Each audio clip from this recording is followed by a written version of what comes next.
just so you are aware. This is the first People First Work Group Town Hall. A poll is going to be up for you to take to answer the poll questions. We will leave it up throughout this event. And as we go through it, we will reveal the results. So I want to welcome Associate Chancellor and Chief Diversity Officer, Dania Matos. Thank you so much. And in case you were wondering, that was Desiree Carvalho Cruz, my amazing executive assistant in the Office of Diversity and Inclusion. Welcome. As she shared, this is the first town hall of the People First Work Group. On behalf of that work group and my co-lead, Dr. Jonathan Grady, thank you so much for being here. We're here to just share with you our findings, also engage with you in how we can continue to support you and in putting our people first. And so with that, I will turn it over to our presenters today, Hala Anangar and Cinnamon Danube. Hello, colleagues. This is Cinnamon. I'm going to start out, and then Hala is going to take it over. Our presentation is titled the 2020 COVID-19 Experience Survey. We're going to talk a little bit about a narrative summary that the People First Work Group put together, some recommendations, and also just want to note some current actions that are happening in relationship to what we found on the survey. And I'll be presenting, as I said, my name is Cinnamon Danube. I work in institutional research and decision support, and I'll be presenting with Hala, who works in the EDI office and is also a graduate student here at UC Merced. Next slide. All right, so just briefly a little bit of background on the administration.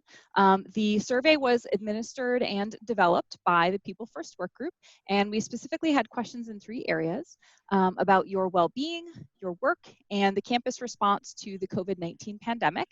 And I want to note this is important context. The survey was administered in May, mid to late May 2020 this spring.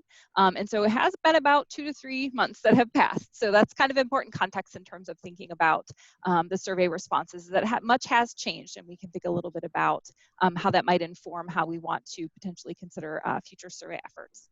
Our sample for the survey was Senate and non-Senate faculty, graduate students, staff, and postdocs, and we did not forget about undergraduate students. There was also a parallel survey effort called the University of California Undergraduate Experience Survey that was going on also this spring. So we also have similar data for our undergraduate students. The estimated response rates for the survey ranged between 24 to 31%, which is pretty good. Usually when I do surveys at the institution, our survey response rates are generally between 25 and 35%. So we are able to capture a good number of responses. Next slide, Hala. In terms of general recommendations, we encourage supervisors and campus leadership to explore the survey dashboard, and we will have a resources slide at the end of this particular slide deck that helps people find it. You can also go to the People First Work Group webpage, and that's on the EDI office webpage, which is diversity.ucmerced.edu, and you can explore the dashboard yourself. It is a public dashboard, so everyone can take a look at the data. And the People First Work Group is also happy to consult with folks in reviewing the data. So if you have interest in a consultation, there is a web form on that web page, and you can sign up, and we will reach out to you and help review the data with you. We also are, one of our recommendations was to engage in follow-up survey efforts. As I noted, we did the survey in May, and so we do have plans to do another survey administration in October, and later in this particular presentation, we'll be getting some feedback from you in terms of whether there are areas that we should be asking about when we do this again in October. And then finally, I'm going to turn this piece over to Hala. The EDI office is also currently conducting follow-up focus groups. Hala, do you want to talk a little bit about those? Yeah, so we're currently in the process of conducting these focus groups, which initially when we decided to conduct these, it was primarily to follow up on some of the responses we received in the survey and just to give a little bit more nuance to folks' responses.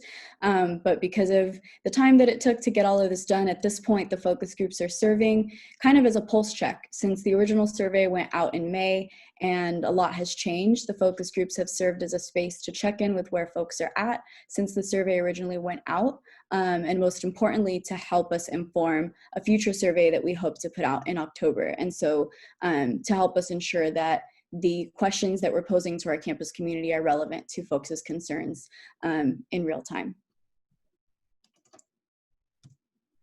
Thank you, Hala. So we're going to dive into the data. We're going to focus on 5 key themes that we identified in the survey and talk a little bit about what we learned in each of those areas. So I'm going to talk about the first theme, and that's campus resources and response. And a couple of the things that we learned in this particular area is that in general, most of our survey respondents had very positive feedback about the campus response to and management of the pandemic.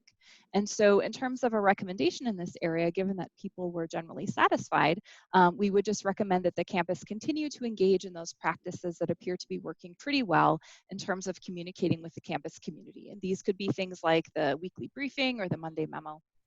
A second information piece that we identified under this theme was that in general, folks believe that the campus cares about their well-being. And so again, just continuing to engage in practices that in this area that encouraged folks to understand that the campus does care about their well-being during this time. And then finally, all expressed a lack of awareness and or use of resources. And I just want to note here, Hala mentioned the focus groups. Whenever you see a star on the slides, that denotes a particular area that Hala is doing some deeper dives with the focus group. But this is an area that we wanted to do a little bit of deeper dive into because it did look like the resources that folks weren't necessarily aware of or weren't sure how to use. And so one of the recommendations that we might make is to improve awareness and accessibility, including language accessibility of the resources that the campus is offering, and then also engage in assessment efforts to better understand whether the resources that the campus is putting out are actually meeting the needs of the campus community. I'm going to turn it over to Hala to talk about the rest of the themes.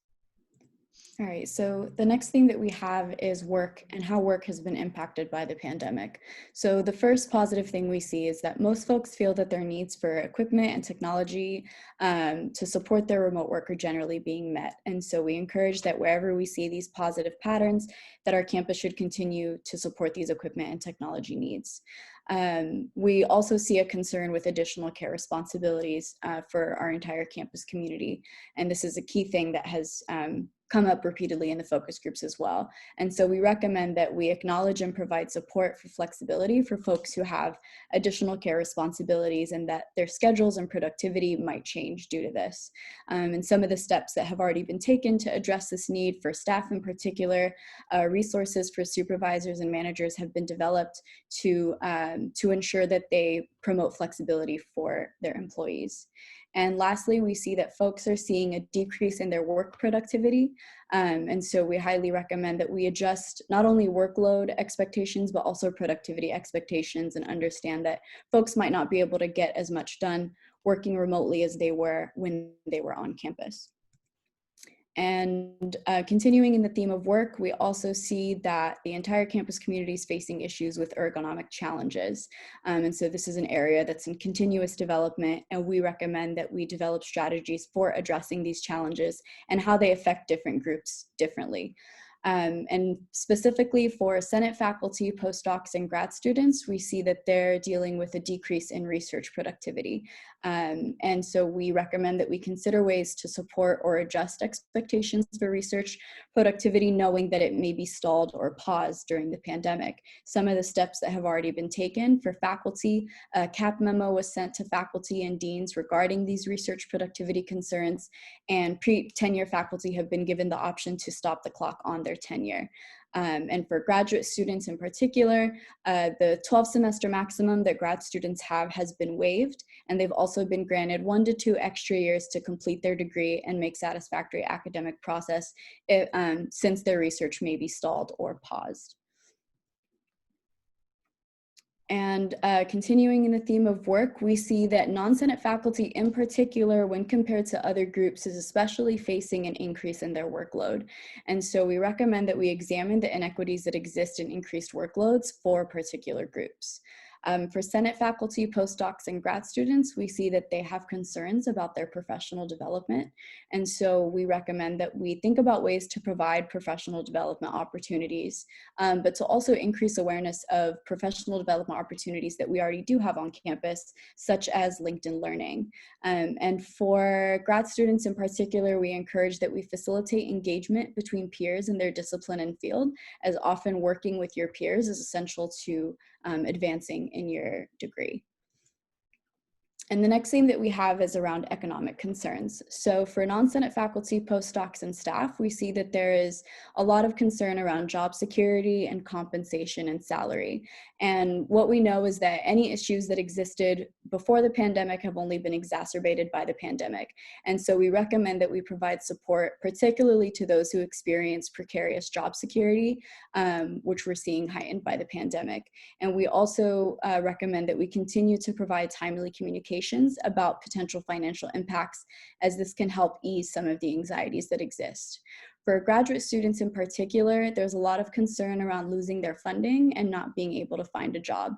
And similar to the issue around job security, this is an issue that has already existed for grad students. They've always been concerned about not being able to find a job post-graduation, and it's only been exacerbated. And so we recommend that we continue to develop strategies for supporting grad students who are concerned about employment. And lastly, we see that most folks have a concern about their spouse or partner employment during the pandemic. And so we recommend that we continue to provide timely communications, especially where the financial impacts might affect the family. And our next theme is around connection. And what we're seeing in a positive way is that most folks feel that their need for connecting with their supervisor or their mentor or their team are generally being met. And so we recommend to continue engaging in practices that help foster connections between supervisors and their employees, mentors and their mentees, and between teams. Unfortunately, what we're seeing as part of this pandemic is that folks are feeling isolated from both their friends and their colleagues.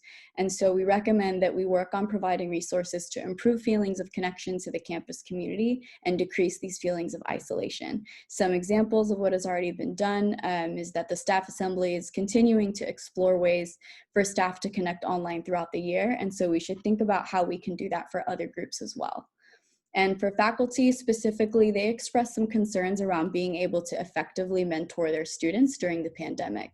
And so we recommend that we share these concerns about mentoring students with deans and department chairs so that they can ensure that these relationships are sustained during the pandemic. We also recommend that we revisit the effectiveness of resources that already exist and examine whether or not we need more, particularly during the pandemic. And a resource that already exists is Graduate Division has a webpage that has resources on mentoring. And the next big theme is communication, which is a theme that we're exploring overall in the focus groups to get a bit more information on. So for the most part, we received pretty positive feedback about campus communications. Folks felt that campus communications are comprehensive, frequent, and timely. And so we recommend that we use survey results to inform messaging, particularly groups that did express concerns, which we'll get to in just a moment. We also recommend that we continue appropriate communications, including the UC Merced webpage, which folks did find particularly helpful. Staff Assembly can continue their virtual leadership chats, which people also had positive feedback for. And a step that was taken that helped with communication is staff who work with students were receiving student communications first before they went out to students so that they were better equipped to address student questions and concerns when they came up. The one issue we have is that, or one of the issues we have is that folks feel that they're being left out of important decision-making conversations about the future. And so we highly recommend that we work on engaging with the campus community in decision-making whenever it's appropriate so that folks feel more in the loop. And where communication is affecting folks in unique ways, for faculty, we see that they're particularly concerned about communications regarding the potential of having to return to in-person work. And so we recommend that we communicate very thoroughly about potential transitions to in-person work to help alleviate some of these anxieties. And for postdocs in particular, they were the only group that felt that they needed to seek out information specific to their needs because it was not provided to them. And so we highly recommend that we improve the strategy for communicating with postdocs who can often be left out of important campus communications. And I want to point folks to this list of resources that we have. We have the presentation on our People First Workgroup webpage so that you can click on these links. We have the full narrative summary, which goes into a lot more detail than the presentation did here. We also have a link to the Tableau dashboard where you can access the data from the survey. And with that, we have a link where you can request a consultation for reviewing the survey data if you'd like to look specifically at how these things might be impacting your individual division or unit. We also have the summary of responses that were related specifically to remote instruction, since we did not cover that here. And we also have a link to the narrative summary for the UQS data for undergraduate students. And now, before we move on to the activity, I want to point to the poll that we had in progress. So Desiree, if you could take that over.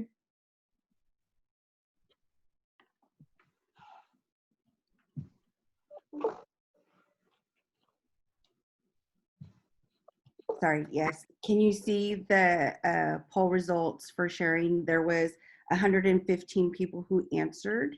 Can everyone see the results? And if you can't see the results, if you click on poll at the bottom, it should show up for you. Yes, thank you, Desiree. This is Danya. As we can see, if we walk through, we have 12% at quite good, 26% at somewhat good, 30% of you are neither good nor bad, 28% somewhat bad, and 3% quite bad. So thank you for everyone for taking that poll. We're going to engage in activity to really navigate and dive deeper as how we can continue to support you during this time, in particularly with the narrative of People First. All right, so for this activity, we really want to focus on hearing your voices.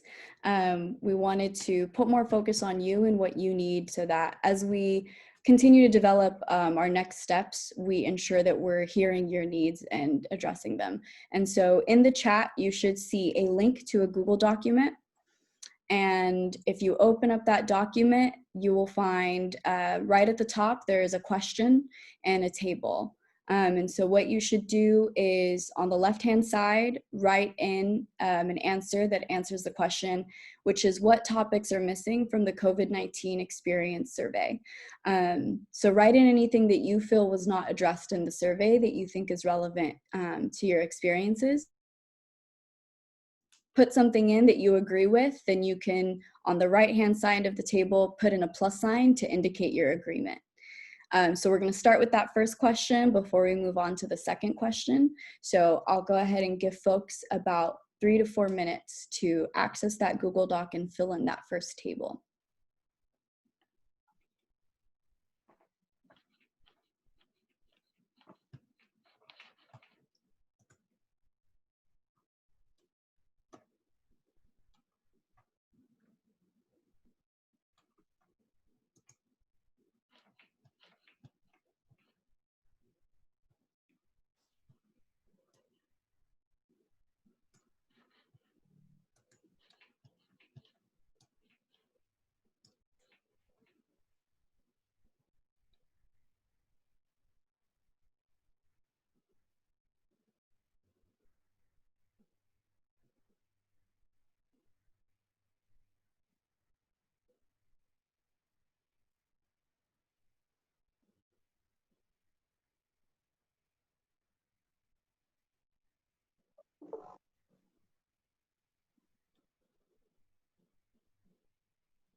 I just want to let folks know if someone starts typing in your row, you can feel free to type your answer in another row.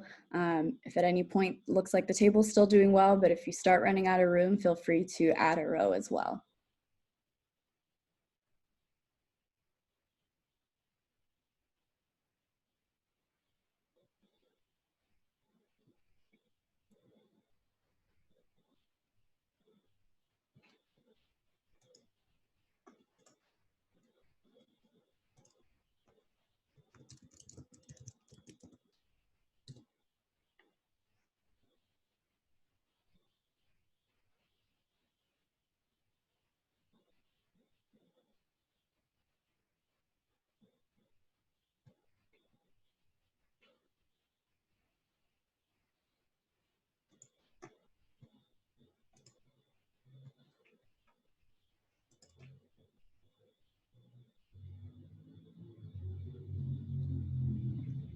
I'm going to give folks about 1 more minute.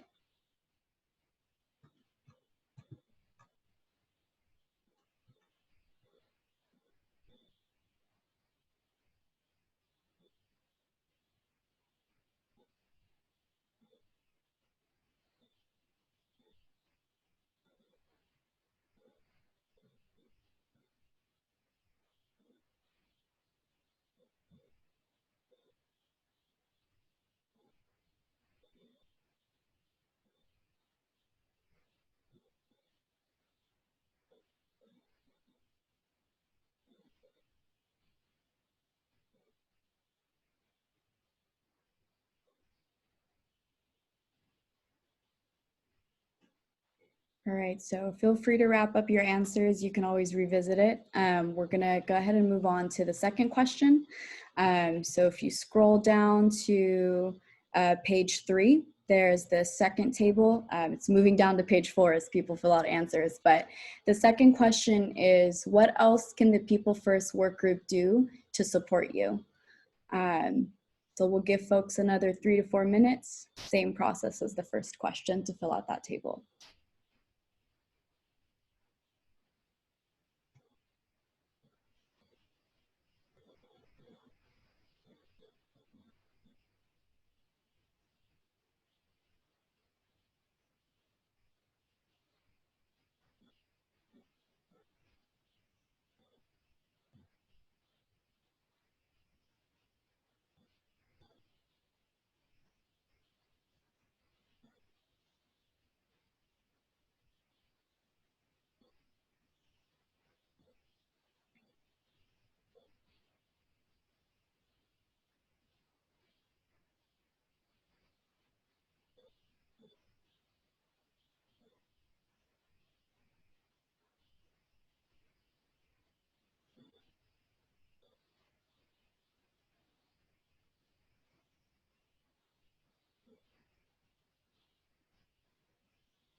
All right, we'll give folks about another minute to wrap up the second question.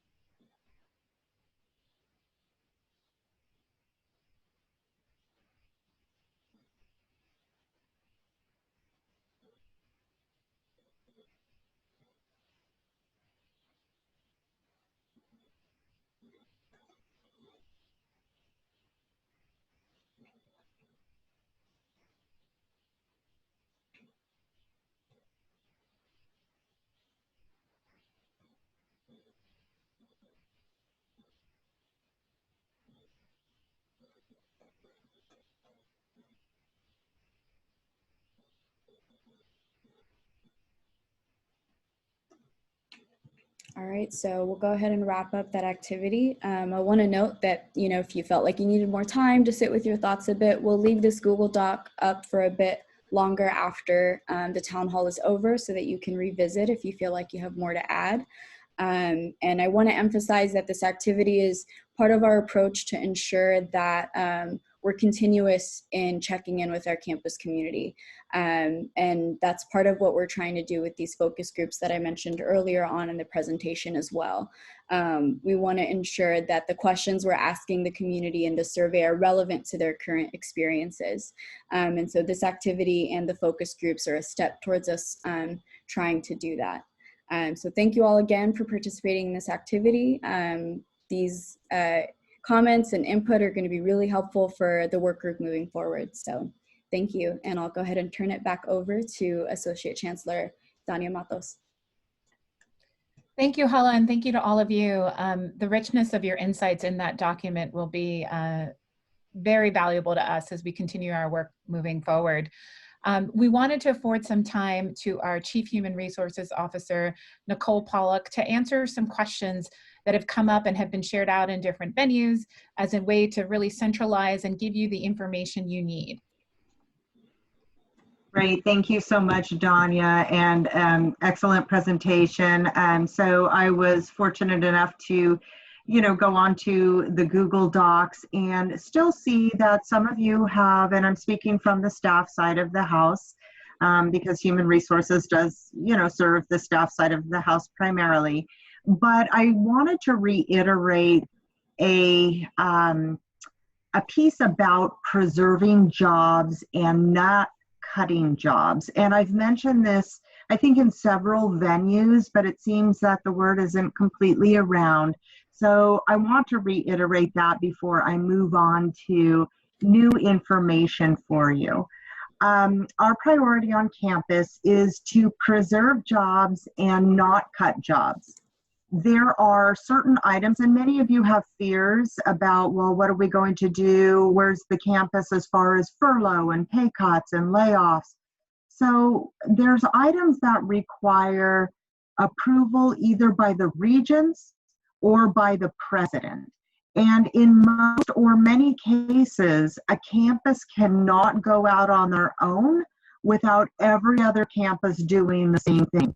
So the things that I'm hearing that are concerns for staff, such as furloughs or salary reductions, those are things that have to be voted on by the regents, as well as the president has to approve, and it has to be bargained with labor. So there are a lot of regulations and approval processes embedded into something as serious as a furlough or salary reduction. And these plans have not been developed system-wide. So plans have to be developed, approved, voted on, approved. So the plans are not in formation. So the campus, what are we doing locally on campus? We are using position control and temporary work reassignments through the job bank to mitigate any workforce reductions at this time. So that is where we are as a campus, and I felt that was important just to get the information out one more time. So sorry if it was a repeat for you, but please feel free to spread that information around. Also in the chat just now in the Google document, I saw some information about up and coming or about things that, just working remotely present. And so I wanted to focus on working and parenting and maximum flexibility and walk through some of those items and what HR is currently doing. So we just had, right before this meeting, a Keep Calm and Remote On session where we were able to talk about work-life balance, both for those that are parenting, as well as those who are part of either multi-generational households or just households that are multi-generational. But of course, we definitely all have our struggles working remotely, and we all have our strengths working remotely as well. So the Keep Calm is now aligning their topics to kind of meet this work-life balance and how to work successfully and the challenges and strengths involved because of, a remote working environment. Also, we'll be focusing resources on self-care and really reflection, assessing the needs of the parent worker, and I'll talk a little bit about that in a moment. But we'll be focusing, and we already have through curated resources, which is on the OIT website, tools and tips for the remote worker, both now and in the future, so not just in this COVID era, but Nicole, beyond. I'm sorry, can you hear me? You're cutting out a bit. Okay, thank you. Let me switch some things off here.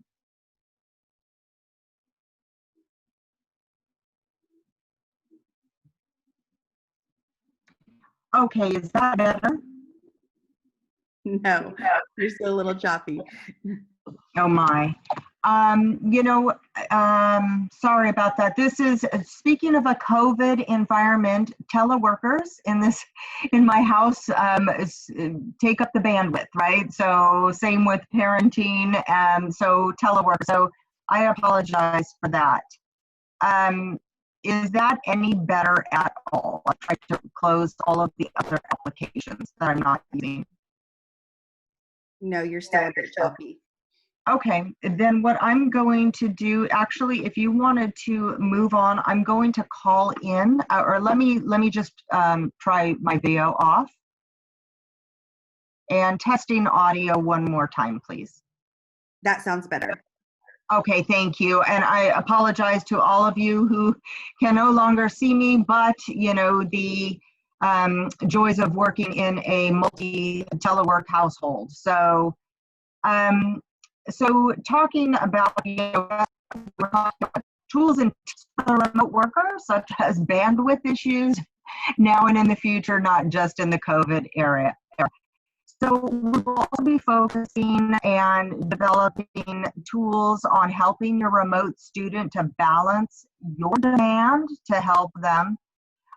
We'll be hosting different guest Nicole, speakers. I'm sorry, do you want to call in? You keep coming in and out again. Do you want to call in and try that way? I will call in. So if you wanted to move on and I can come back to the topic, or it will just take me a moment to call in. Oh, we'll just move on to the questions for Cinnamon and Hala until you log back on. Okay, thank you. My apologies. Sorry, everyone. So we have a couple of questions for Cinnamon and Hala. The first one is, there were some concerns on the latter question in the survey that measured socioeconomic status and the discomfort to produce in highlighting disparities. Can you address why this question was used and how is this concern may be addressed in future surveys? Hello, this is Cinnamon. I can take that. Thank you so much for that feedback. We have received that feedback from a couple people now. So the work group did want to develop a couple questions that would help us understand essentially the ways that the pandemic could impact different groups of people. And so we did have a couple questions that are commonly used in research on socioeconomic status. Do absolutely acknowledge that the way that those questions are worded might not necessarily have been very comfortable to answer. And so I think this is an important piece of feedback for the work group to consider the next time we administer the survey in October, whether we want to remove those questions. because of the way that they make people feel when they answer them. So we really appreciate that feedback, and that's something that we'll absolutely consider moving forward. Okay, and the next question for you, Cinnamon and Hala as well, is can you produce response rates that are broken down by unit? So this is a great question as well. So one of the reasons that we chose to administer the survey anonymously, which meant that when someone answered the survey, we didn't know anything about them unless they chose to answer questions about themselves. And so one of the drawbacks of doing the survey that way just means that we can't necessarily match up the people who responded to what we know about the person from our institutional data records. Just to give you a really quick example, we had some graduate students who actually indicated that they were in the academic personnel office. I think not necessarily understanding that that was an office and thinking about themselves as academic personnel rather than identifying as a school. So whenever you sort of use self-report types of questions, folks might not necessarily understand all the categories or think of themselves as aligned with all the categories. And so unfortunately, that's a long-winded way of saying we can't calculate exact response rates. We had calculated some sort of estimated response rates, which I gave earlier in the presentation. For the respondent types, they appeared to range between 20 and 35 or so percent. But unfortunately, we are unable to calculate exact response rates for particular units because we don't know what the exact denominators are in terms of how they related to the way that folks responded to that question on the survey. And I also want to add that if folks want to see a bit more data on their specific division and unit, that's part of why we're offering consultation for folks to request a consultation with us, and we can assist in walking through some of that data. Okay, great. Nicole, are you back on? I am back on, so thank you very much. So let me just summarize where I've been. I mentioned where the campus is and what we're trying to do as far as preservation of jobs.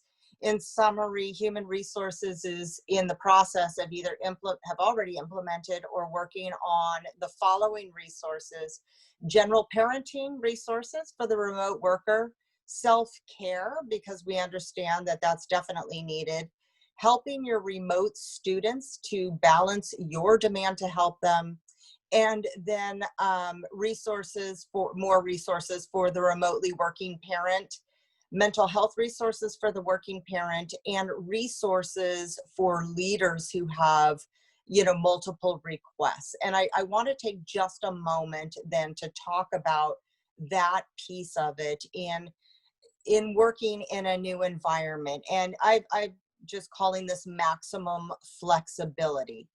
So we're now working and living in a different way as a result of COVID. There are multiple stressors that individuals and families face as family life, school, and work is blended in one environment. We're placed in different roles, such as that of a parent teacher, or you're doing your work duties while trying to make dinner or what have you. But these roles are emergent, and they've changed, and they've morphed, and they've modified. So this means that the way that we manage work and employees must also change. We cannot rely on some of the old ways of management in a new work environment and setting. And so I strongly urge supervisors and managers to allow maximum flexibility so that business can be accomplished and accomplished well. And what does that mean by maximum flexibility? Number one, it means ask about and truly listen to what are your employees' needs. We all have variant needs as employees of this campus. Number two is trust your employees. We hired very talented people. We trust them to get the work done, and the campus still is operational. Employees have done a fabulous job. So trust your employees. This isn't a time to be suspicious. It's a time to be trusting. Employees will do the right thing. Focus on the tasks of the work and their proper completion versus the hours worked. This does get a little trickier for hourly employees. I understand that. But for those that are policy covered, really, what are those tasks and those goals? Allow employees to set a schedule that can accommodate parenting at home or other work-life balances. Somebody may be caring for an elderly relative. So it may be that somebody is able to work later or have an earlier start and end time. Somebody may need blocks of time throughout the day where maybe parents are assisting with school work, and so work isn't necessarily available at that point, but it could be modified later on. It doesn't mean that everybody needs to start at 4:00 a.m. either, right? But it's really, what does your employee need and how can you work with that? I'd recommend that supervisors and managers, after they determine what the needs are of their individual units, there may be some standing meetings that need to be rescheduled based on the unit's need, right? Take a look at where does it accommodate that unit schedule and when's the best time for a meeting. Maybe Tuesday at 9 because it's always been at Tuesday at 9 doesn't necessarily work anymore. So really think creatively about how to get the work done. And then prioritizing the work that needs to be accomplished and reducing more menial tasks that can either wait or are not as important. Realizing that some of the lesser work may not get accomplished, and then setting goals and timelines with employees, not just given to employees. So it's understanding their needs, their unique environments, and then working, rearranging the work so it can get done in appropriate manner. One thing that Human Resources will be working on is a one-pager for supervisors and managers to describe what is maximum flexibility and really curate resources for one another. So that's what I wanted to convey today. So thank you very much. And once again, I apologize for the audio issues. Thank you, Nicole. There's a couple of questions that have come through. So the first one is, when will ECEC open and what can we do to make it happen ASAP? The ECEC is part of the overall campus environment. And so, understanding that childcare is a concern. It's a concern nationally. It's a concern in Merced County, which tends to be a childcare desert, but we really have to ensure the safety and the health of our youngest bobcats, otherwise known as bob kittens, but also their families. Right now, there's just too much that's emergent. And so we will follow, when the campus is able to, it has resumed, but obviously we're not all on campus. So we continue to assess that along with the school district. We also follow the guide of the governor's orders and how schools are able to open, how child care centers are able to open. We follow the guide of community care licensing, and Danielle Waite sits on many work groups and committees. That is still emergent and has not been, it's just not recommended to open at this point. So we're hoping that we will assess and have a decision in November for the spring semester. Great. And the next question that has come through is, how do we address the inequity for essential workers and their childcare responsibilities? Yeah, that's a challenge, right? Again, it's a challenge nationally, it's a challenge locally. And so essential workers and their childcare responsibilities, I did mention maximum flexibility. So those things that we will be rolling out, and I think that's one way. There are two different leave or benefit programs that have been implemented. So I'll talk a little bit in a tactical fashion. One of them for essential employees is the Qualified Disaster Relief Payment Program, and this is a federal program. So UC Merced developed this in partnership with Travel and Treasury, Human Resources, and these are payments for reasonable and necessary expenses incurred by designated essential on-site employees. And that's in connection with their essential on-site work for the university. So it will allow up to $1,000 for things like childcare expenses as a result of COVID-19. And there's different criteria. It's a federal program. So more info can be found at travel@ucmerced.edu. In addition, there is now the system-wide, so UCOP system-wide did authorize sick leave usage for childcare purposes, and that's added to a myriad of other leave options that are available. So please reach out to Leaves and Benefits, and they can help guide you through the myriad of leaves that you may be eligible for as a working parent. Okay, great. And the next question that's come through says, do we know how many families, staff, faculty, and students are caring for children who are going to school? No, we do not know that. We don't carry that information in UC Path. I think Cinnamon wanted to jump in on that, Desiree. Go ahead, Cinnamon, too.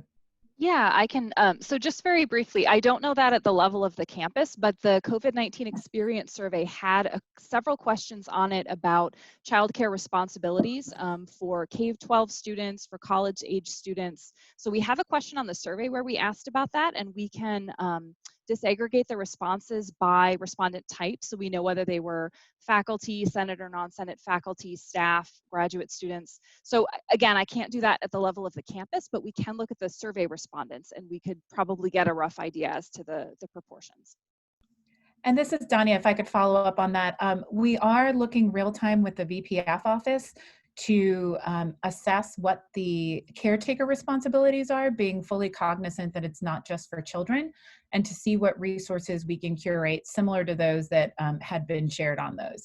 So it is in action in doing it real time and providing some sort of institutional connection around it.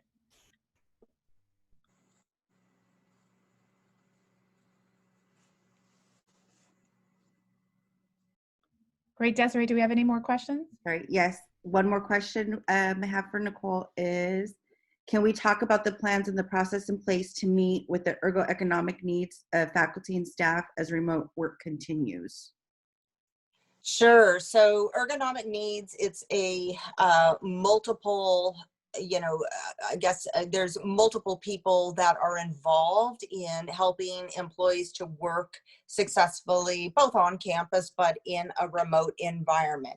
So human resources, the role of human resources is solely to take a look at disability and reasonable accommodations. That's the role of HR. So if somebody's feeling discomfort, has some medical needs, we will try to, ensure that reasonable accommodations can be made. However, when we first started this remote environment, we knew it was just a matter of getting everybody off campus and figuring out, okay, where do we go from here? Now we know, and we know that remote work is at least until or through January 10th of 2021. And that it's longer term than expected.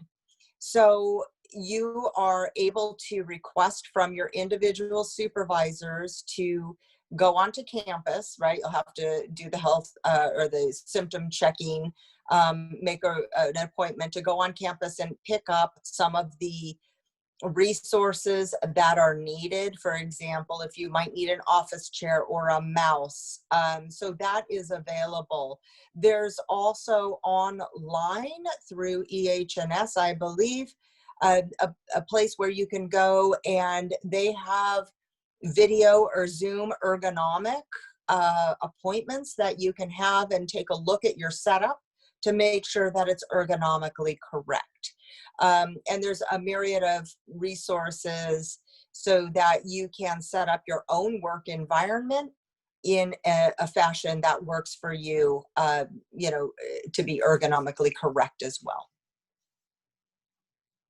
Great. And we have a question that came through in regards to supervisors and managers and their training plans.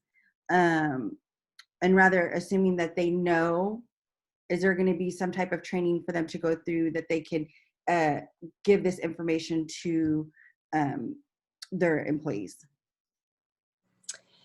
I guess I would need to know what information specifically. So as far as all of the what maximum flexibility means, we will be developing a one-pager for supervisors and managers that may be helpful. It was human resources understanding that a manager that maybe an in-person training was not necessarily needed. So we decided that a one-pager would be helpful, and then we could take it from there, right? This is all emergent, and so we're working to provide those resources to everybody and then determine what the additional needs may be. Okay, and I have another one. It says most essential workers will have or already have exhausted their leaves available to them when school was let out in the spring. Do we expect there to be another federal leave package to be announced to assist these parents who are not able to work from home and cannot find childcare? I can't speak to what the federal government may or may not do. The only thing I can do is relay the fact that paid administrative leave, which was authorized by former President Napolitano, will be expiring, and there is no intention to resurrect it at this point. So it expires at the end of the year, this calendar year, December 31st.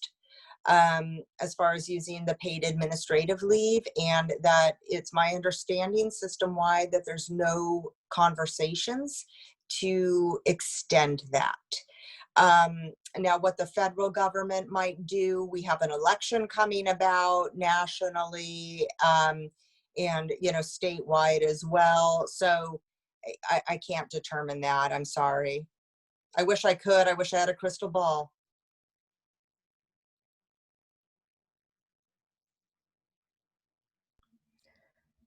Thanks, Nicole. I know there's lots of questions coming up in the Q&A, so in the final minutes, I just wanted to still open that up. And the Google Doc is open as well. That's been really helpful in just hearing directly from you and how we can pivot and ensure that we're giving you what you need. So I also wanted to open it up to any of the panelists to see if there's anything that they would like to share, both from the virtual focus groups, the work being done in the People First work group, or anything's come to mind, particularly if there's anything you see from the Google Doc that people have shared.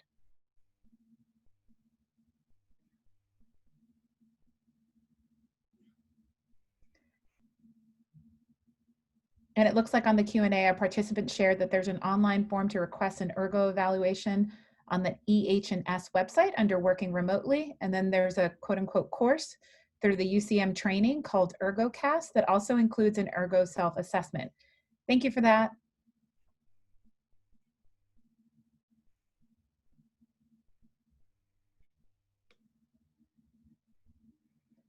All right, everyone's quiet.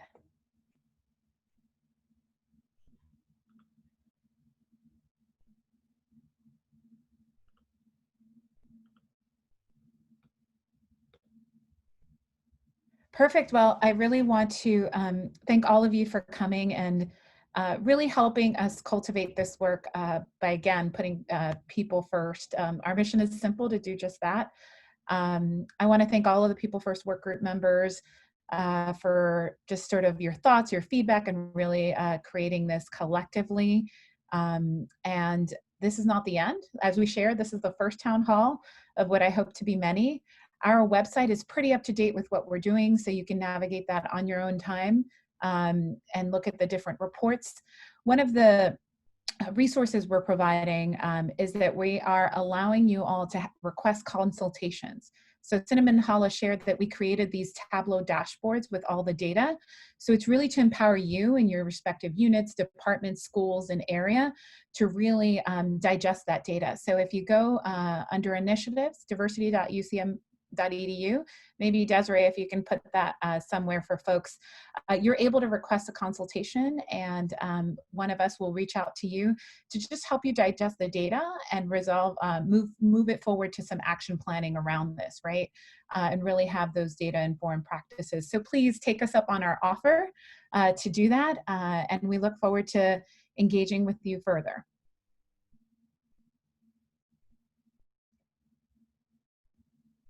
I don't think anyone will object if we end a couple of minutes early. Thank you very much, everyone, and thank you for attending the People First Workgroup Town Hall.